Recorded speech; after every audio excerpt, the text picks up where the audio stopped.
For the kind introduction, and thank you for your interest into this late session. I'm going to talk about FeMBMS again. I'm going to talk about the software-defined radio-based measurement receiver we developed for FeMBMS. And I'm going to present some test results used, test results from using this measurement receiver.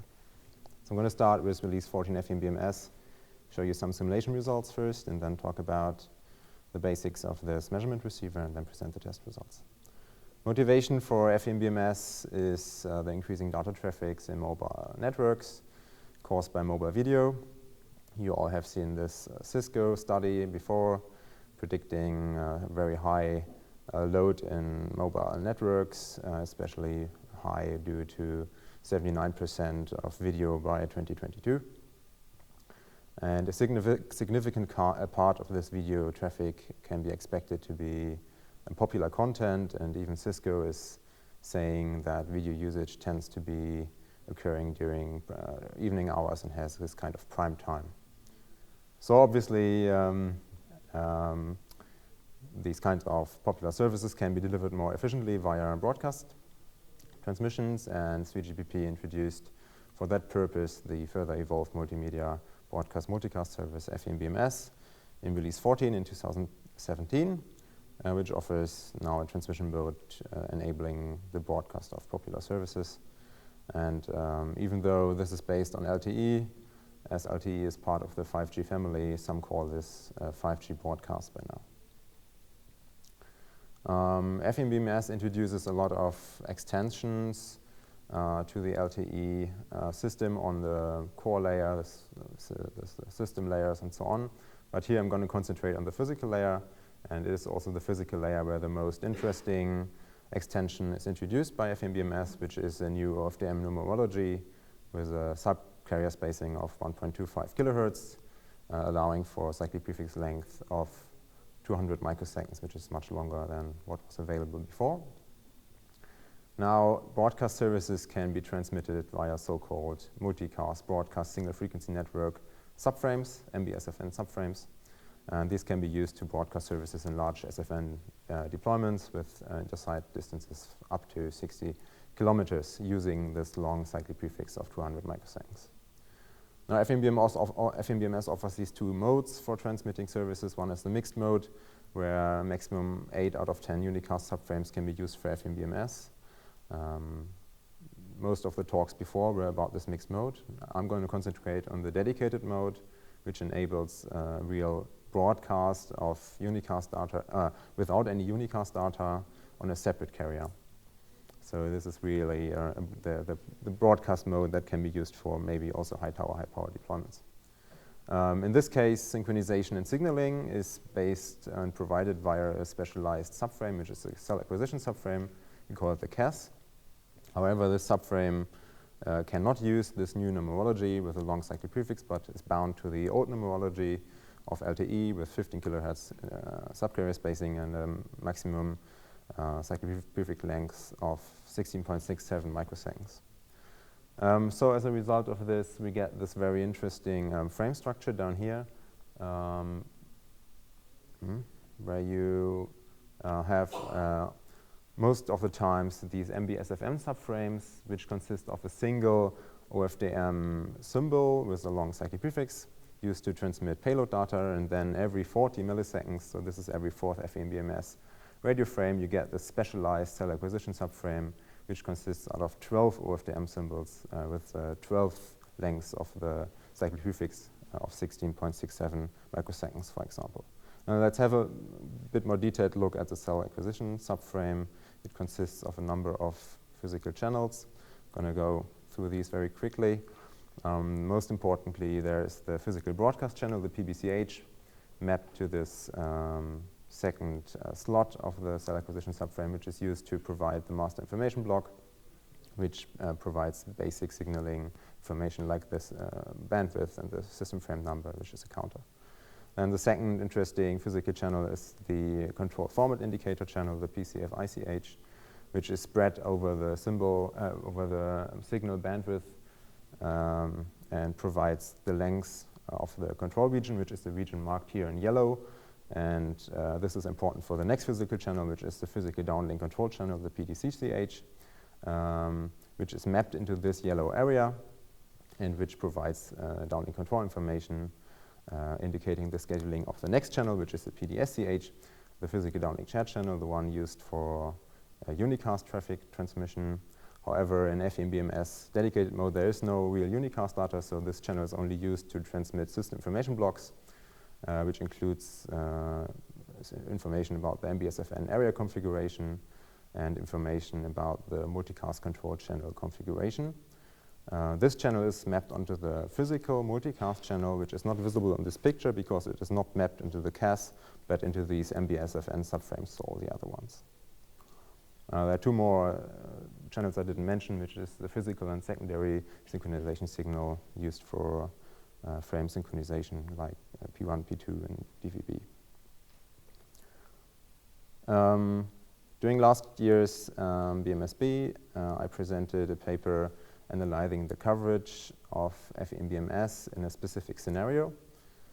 This scenario was based off an area around the town of Hanover in Germany and used 3 existing high tower, high power broadcast transmitters that are identical to in antenna position and transmission power to those two high power transmitters currently used there for the distribution of DVB-T2 in a single frequency network configuration. And Pastel's calculations during that paper were based on a ray tracer that takes into account 3D models of buildings and all the effects that come with it. And from these Pastel's calculations together with receiver and transmitter parameters, we were able to get signal to interference plus noise ratio maps. So just to remind you of this, these are 2 of the maps we presented then. On the left-hand side, you see a signal to interference plus noise ratio map for the MBSFN subframe. So this is for the payload. And you see the SENR is very high, around 40 dB. So that shouldn't, at least for autopixels, this shouldn't be a problem. However, on the right-hand side, you see that for the CAS, there's a high interference due to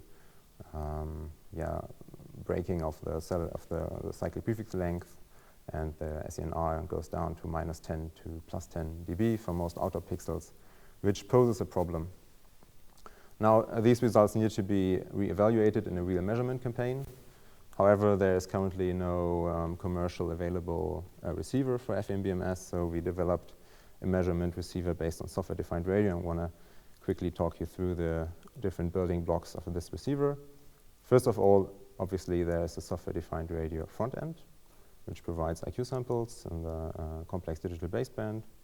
And then there's a resampler using a polyphase filter to bring this down to the appropriate sampling rate of FeMBMS. Then there's a synchronization entity, which performs 3 consecutive steps needed for synchronization. The first is cyclic prefix detection in time domain via correlation. The second is PSS detection, also in time domain via correlation. And then there's SSS detection, do that in frequency domain via correlation. And then there's an OFDM demodulator, which performs rendering at the appropriate symbol timing, cyclic prefix removal, and converts the symbols into frequency domain. And both the resampler and the OFDM demodulator are controlled via the synchronization entity, depending on the information it obtains from the synchronization. Then there's a channel estimation. This is based on the DFT estimation, also able to do estimation in time domain, in time direction. And then channel equalization is done. Now let's talk about these central blocks here. And the central one is the resource demapper, which identifies the resources for each physical channel I mentioned before, and then also does QAM demodulation based on the maximum likelihood algorithm, and then passes these resources on to the different decoders there are. Now, firstly, it needs to decode the PBCH because it provides the master information block. The master information block is fed back to the resource demapper and also to the synchronization entity, as it is needed for example, if a number of PBCH cannot be decoded, it does a resynchronization.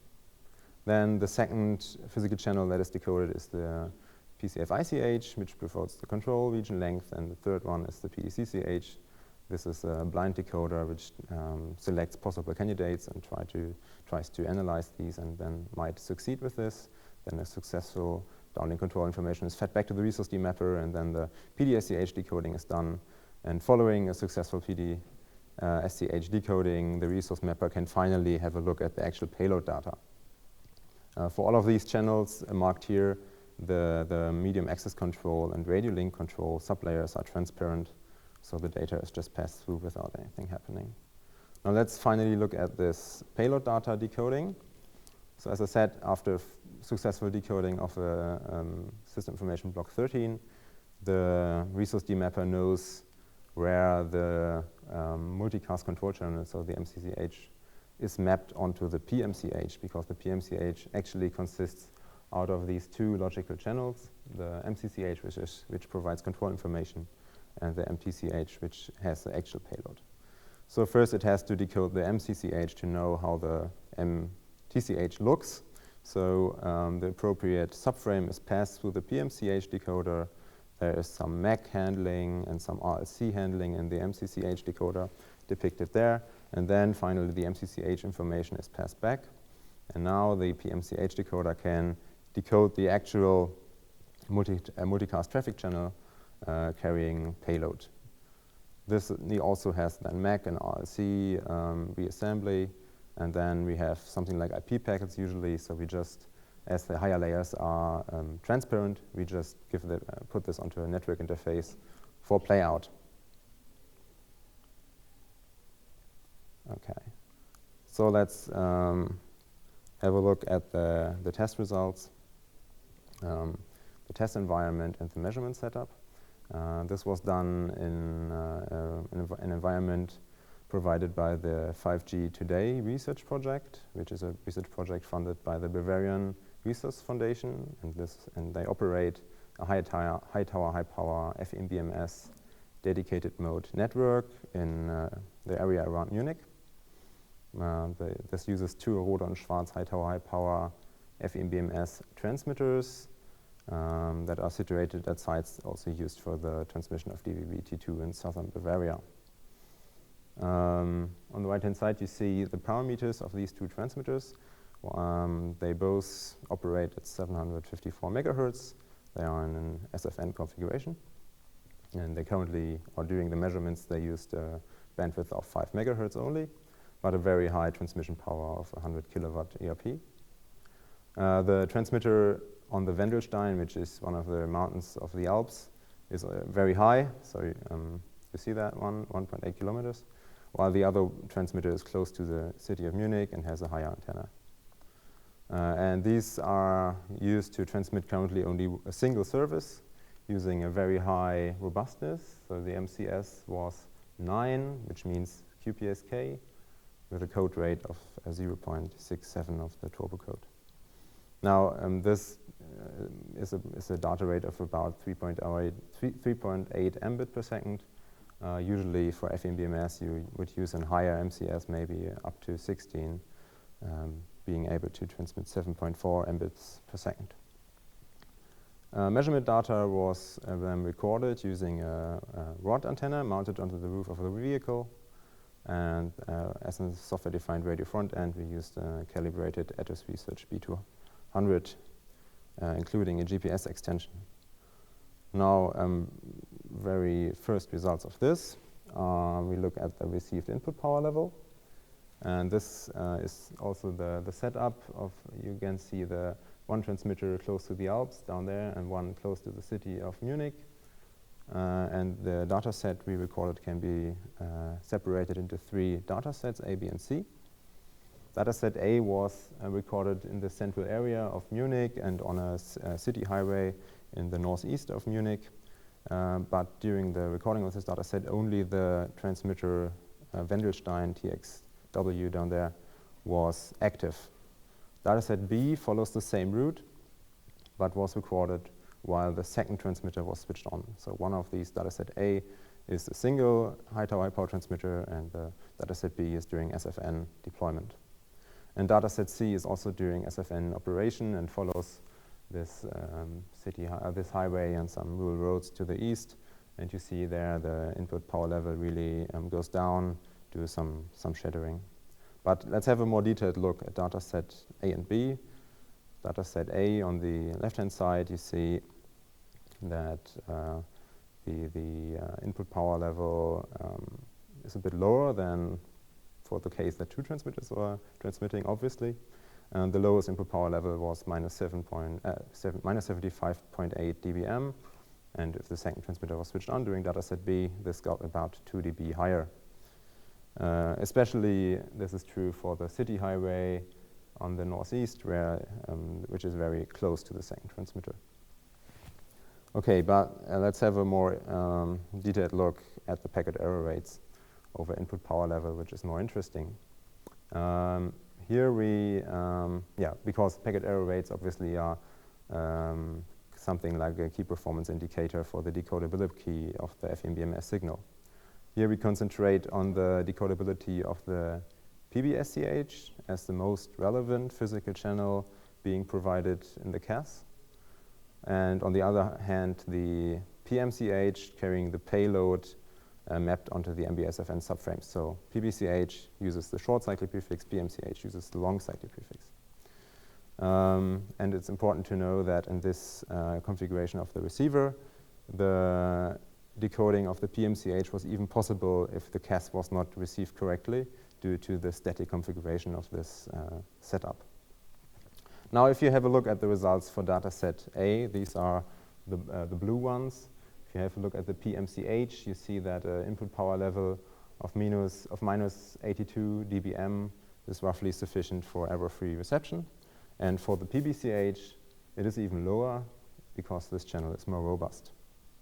However, when the second transmitter was switched on during dataset B, we see that the input power level needed for error-free reception of the PMCH is a bit higher. This is due to the more complicated channel mainly. But we see there is a large gap for the PBCH, and this is likely caused by breaking of the cyclic prefix length. However, you also see that there is some noise going on at higher input levels. It doesn't really go to zero, so there is another factor at play. And this factor we're going to analyze here. And this is caused by RMS delay spread. Rooted mean square delay spread is a measurement for the multiplast richness of the transmission channel.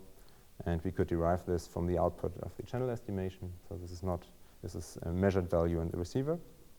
And here it is plotted for both channels again, so the PMCH carrying the payload and the PBCH in the CAS.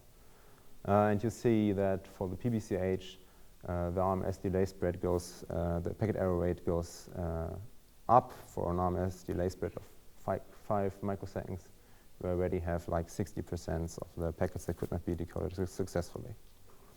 At the same time, the PMCH is unaffected by an increasing RMS delay spread. We have some early peaks there that are caused by low input powers, so we can neglect them here. And this finally strongly indicates a limitation of FeMBMS reception in this SFN deployment caused by the short cyclic prefix length in the cell acquisition subframe. So this is the main, also the main result from the previous paper, and now it is also confirmed during measurements in this measurement setup. So as a summary, 3GPP FeMBMS offers a very interesting method to extend LTE networks by high-tower, high-power transmitter. It can be used to offload popular services. However, simulation results have shown that there's a significant limitation to FeMBMS caused by the short cyclic prefix length used for the distribution of the cell acquisition subframe. And in this paper, we describe the measurement receiver we developed in detail. So if you want to have a look at that, look at the paper to get more details.